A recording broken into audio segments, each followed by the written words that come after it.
Hai semua, selamat datang di channel bersama Yani. Apa kabar teman-teman? Hari ini saya mau share cara membuat olahan sambal daging cabai hijau. Ini enak banget dan tahan lama.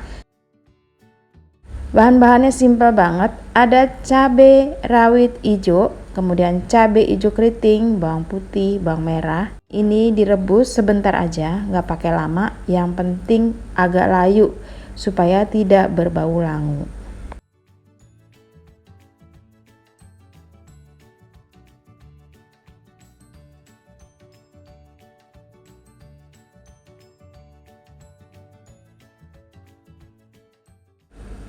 Setelah agak layu dan warnanya sedikit berubah, diangkat lalu ditiriskan.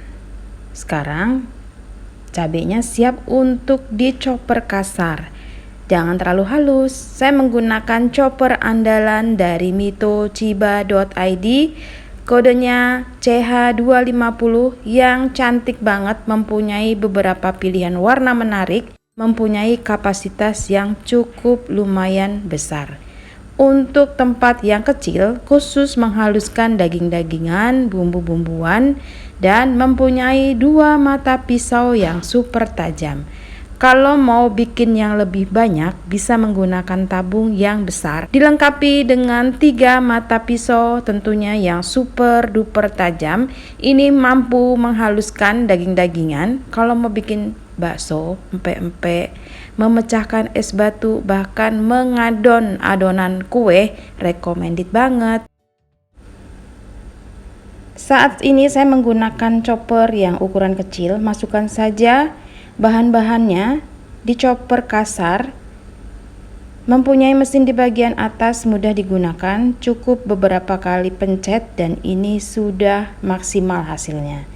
Kehalusan sesuaikan saja seperti yang kita mau.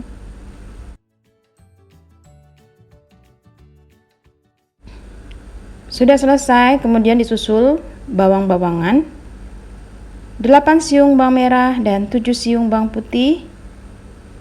Kemudian dicoper lagi. Hasilnya seperti ini. Nah, kalau sudah selesai, siapkan 1 kg daging sapi, dipotong kecil-kecil, tipis-tipis.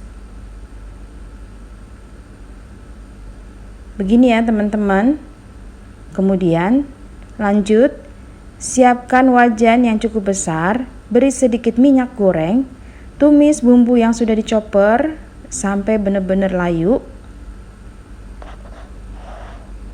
Lalu masukkan daun salam atau daun jeruk, kurang lebih 5 lembar.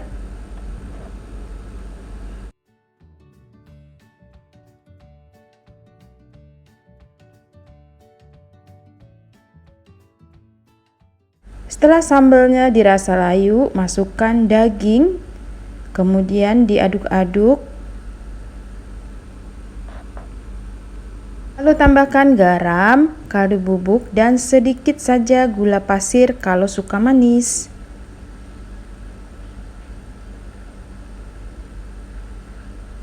Kemudian masukkan pula 2 sendok makan saus tiram dan 2 sendok makan kecap manis. Diaduk lagi, dimasak sampai benar-benar empuk. Sampai di sini teman-teman, kalau punya panci presto ataupun slow cooker bisa digunakan supaya hasilnya dagingnya lebih empuk dan lembut. Tambahkan lagi airnya karena saya akan pakai slow cooker. Kalau yang nggak punya, terus dilanjut masak di atas wajan, kemudian ditutup, gunakan api yang super kecil. Saya menggunakan slow cooker, kemudian ditutup dan dimasak sampai airnya sedikit habis. Setelah sedikit habis, saya pindahkan lagi ke wajan dan dimasak lagi sampai benar-benar kering airnya.